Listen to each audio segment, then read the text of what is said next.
नमस्कार। आज हम बात कर रहे हैं स्पेसएक्स के स्टारशिप प्रोग्राम की। हाल ही में टेक्सास से कुछ नाटकीय तस्वीरें सामने आई हैं। जी हाँ, टेक्सास के स्टारबेस से देर रात एक धमाके की खबर आई। हाँ, तो हमारे पास जो स्रोत हैं वो बता रहे हैं कि ये स्पेसएक्स के एक प्रोटोटाइप से जुड़ी घटना है। बिल्कुल। हम कोशिश करेंगे समझने की कि असल में हुआ क्या और इसके मायने क्या हो सकते हैं स्पेसएक्स के बड़े प्लान्स के लिए। हाँ, चलिए देखते हैं। तो ये जो घटना हुई, ये स्टारशिप प्रोटोटाइप जिसका नाम शायद स्टारशिप 36 है। SN36। जी, SN36 वो अपनी अगली उड़ान से पहले एक जरूरी टेस्ट कर रहा था। स्टैटिक फायर टेस्ट जिसे कहते हैं। हाँ बिल्कुल, स्टैटिक फायर टेस्ट। पर वो टेस्ट ठीक नहीं गया। अच्छा, मतलब क्या हुआ उस टेस्ट में? देखिए, स्टैटिक फायर टेस्ट में होता ये है कि रॉकेट को लॉन्च पैड पर ही रखकर उसके इंजन चलाए जाते हैं, जोर लगा के। अच्छा, उड़ाने से पहले की जांच। बिल्कुल बिल्कुल, ये चेक करने के लिए कि इंजन ठीक से काम कर रहे हैं या नहीं। बहुत जरूरी स्टेप है ये। हाँ। लेकिन इस बार रात के करीब 11 बजे सेंट्रल टाइम के हिसाब से टेस्ट के दौरान ही कुछ गड़बड़ हो गई। गड़बड़ मतलब? स्रोत क्या कह रहे हैं? स्रोत और जो तस्वीरें आई उनसे तो यही लग रहा है कि एक बड़ा विस्फोट हुआ। विस्फोट? अरे हाँ, स्टारशिप के निचले हिस्से में जहाँ इंजन लगे होते हैं वहाँ आग लग गई और फिर धमाका। ओह, तो मतलब लॉन्च साइट पर मलबा वगैरह भी फैल गया होगा। जी हाँ, तस्वीरें तो यही दिखा रही थी। काफी भयानक मंजर था वो। यकीनन। पर सबसे जरूरी बात, किसी को चोट तो नहीं आई? नहीं, और ये अच्छी बात है। स्पेसएक्स ने भी कंफर्म किया है कि सारे सेफ्टी रूल्स लागू थे और सभी कर्मचारी सुरक्षित हैं। ये सबसे राहत की बात है। हाँ, ये सबसे जरूरी है, सुरक्षा पहले। लेकिन फिर एलन मस्क का रिएक्शन आया एक्स पर। हाँ, मैंने भी देखा। उन्होंने लिखा जस्ट स्क्रैच, मतलब बस एक खरोंच। हाँ, ये थोड़ा अजीब लगता है ना, इतना बड़ा धमाका और वो कह रहे हैं खरोच। वही तो, इसका क्या मतलब निकालें?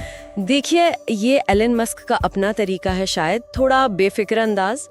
और ये स्पेसएक्स के काम करने के तरीके को भी दिखाता है। वो तेजी से बनाओ, टेस्ट करो, फेल हो, सीखो, फिर बनाओ वाले मॉडल पर चलते हैं। अच्छा, ये रैपिड अनस्केड्यूल्ड डिसअसेंबली वाली बात। बिल्कुल, वो मजाक में यही कहते हैं।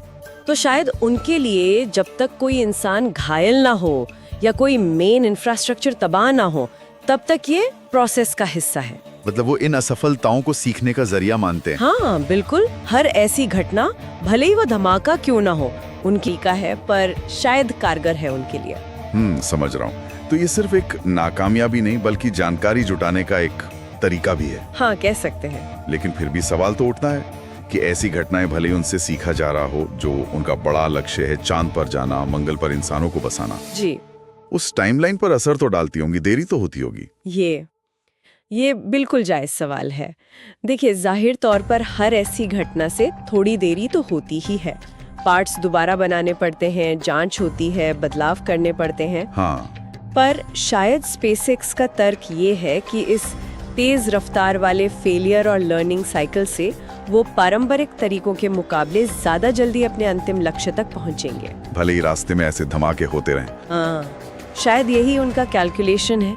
ये एक तरह का रिस्क है जो वो ले रहे हैं, स्पीड बनाम स्मूथ डेवलपमेंट। ये संतुलन साधना वाकई मुश्किल लगता होगा। एक स्रोत में लिखा भी था कि सितारों तक का सफर आसान नहीं होता। बिल्कुल सही। तो कुल मिलाकर इस घटना का सार क्या है, निचोड़ क्या है? निचोड़ यही है कि SN36 का स्टैटिक फायर टेस्ट असफल रहा।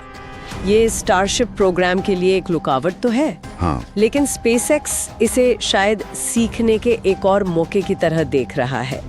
सबसे अहम बात, सेफ्टी प्रोटोकॉल ने काम किया, कोई घायल नहीं हुआ। और मस्क का जस्ट स्क्रैच वाला बयान शायद इसी नजरिए को दिखाता है। बिल्कुल, कि ये उनके बड़े प्लान में एक छोटी सी बाधा है, कोई बड़ी तबाही नहीं। ठीक है, तो ये थी हमारी आज की चर्चा स्टारशिप की ताज़ा घटना पर।